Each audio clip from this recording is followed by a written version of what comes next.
34 நாட்களாக நீடித்து வந்த கோவை திருப்பூர் விசைத்தறி உரிமையாளர்களின் வேலை நிறுத்தம் வாபஸ். கூலி உயர்வு தொடர்பாக கோவை மாவட்ட ஆட்சியர் அலுவலகத்தில் அமைச்சர்கள் நடத்திய பேச்சுவார்த்தையில் உடன்பாடு. பெங்களூருவில் கர்நாடக முன்னாள் டிஜிபி ஓம் பிரகாஷ் ரத்த வெள்ளத்தில் சடலமாக மீட்பு. கத்தியால் குத்தி கொடூரமாக கொன்ற மனைவியை கைது செய்து போலீஸ் விசாரணை.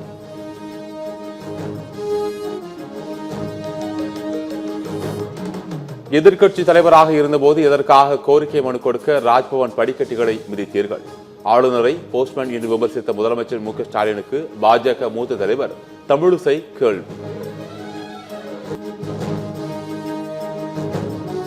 2026 சட்டமன்ற தேர்தலுக்கான டிஜிட்டல் பிரச்சாரத்தை தொடங்கியது அதிமுக ஐடிவி. இணையத்தில் இளையின் குரல் என்ற பெயரில் அதிமுக புதிய வியூகம்.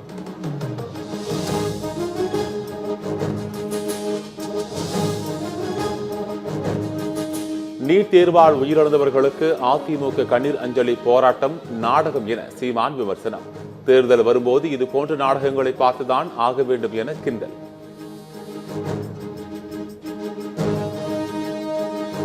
நெல்லை களக்காடு அருகே 17 வயது மகள் காதலித்ததால் உயிரை மாய்த்துக் கொண்ட தந்தை. சிறுமியை காதலித்து இளைஞரும் விஷம் குடித்து தற்கொலை முயற்சி. இரு பிரிவினரிடையே மோதலை தடுக்க போலீசார் குவிப்பு.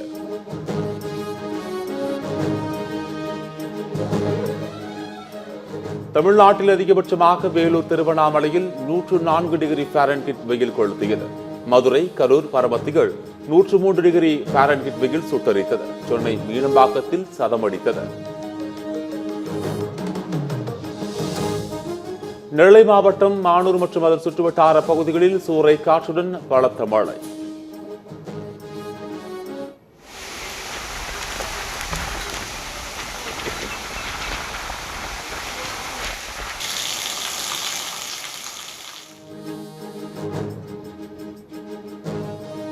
வெப்பம் தணிந்து குளிர்ச்சியான சூழல் நிலவியதால் பொதுமக்கள் மகிழ்ச்சி.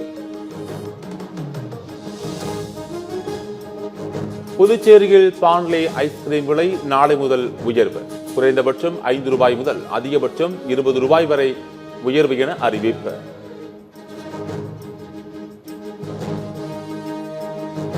உத்தவ் தாக்கரே, ராஜ் தாக்கரே இணைந்து செயல்பட்டால் மகிழ்ச்சிதான். மகாராஷ்டிர முதலமைச்சர் தேவேந்திர பட்னாவிஸ் கருத்து. தமிழ்நாடு அரசின் அனுமதி இல்லாமல் மேகதாதுவில் அணை கட்ட முடியாது. நீர்வளத்துறை அமைச்சர் துரைமுருகன் திட்டவட்டம்.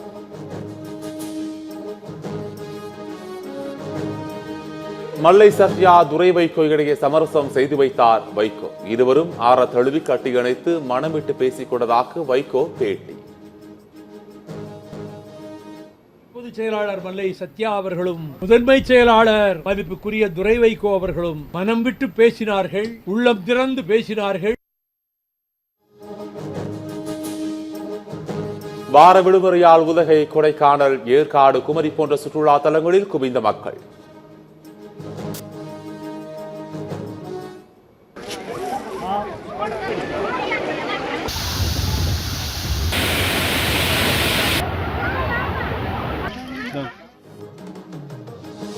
தென்காசி குற்றால மெயினருவியில் வரிசையில் நின்று உற்சாக குழிகள்.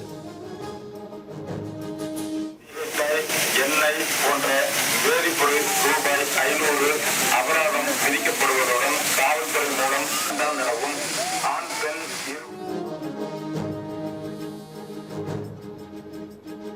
புதுச்சேரி அடுத்த தமிழக பகுதியான நடுக்குப்பத்தில் கடல் அரிப்பால் இருதரப்பினர் மோதல் உருவாகும் சூழல். படகுகளை நிறுத்தி வைக்கும் இடத்தில் மாற்று சமூகத்தினர் இறந்தவர்களின் உடலை அடக்கம் செய்ய மீனவர்கள் எதிர்ப்பு. சிவகங்கையில் நடைபெற்ற பந்தயத்தில் சீறி பாய்ந்த மாட்டு வண்டிகள். சாலையின் இருபுறங்களிலுமிருந்து உற்சாகமாக கண்டுகளித்த பார்வையாளர்கள். ஷங்காய் ஒத்துழைப்பு மாநாட்டை பிரதமர் மோடி தலைமையில் நடத்த தயார் என சீனா அறிவிப்பு. அமெரிக்காவுடன் வர்த்தக போருக்கு மத்தியில் இந்தியாவுடன் வர்த்தகத்தை புதுப்பிக்க முயற்சி. அமெரிக்காவில் அதிபர் டிரம்புக்கு எதிராக 50 மாகாணங்களில் வலுக்கும் போராட்டம். ஜனநாயகத்தை பாதுகாக்க போராட்டத்தை தீவிரப்படுத்தப்பட்டதாக போராட்டக்காரர்கள் அறிவிப்பு.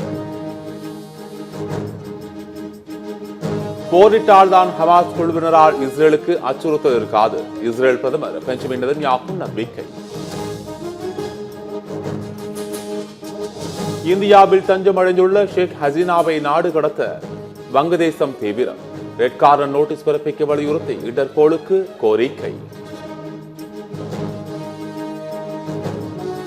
தற்காலிக போர் நிறுத்தத்தை மீறி தொடர்ந்து தாக்குதல். ரஷ்யா மீது உக்ரைன் அதிபர் ஜெலன்ஸ்கி குற்றச்சாட்டு.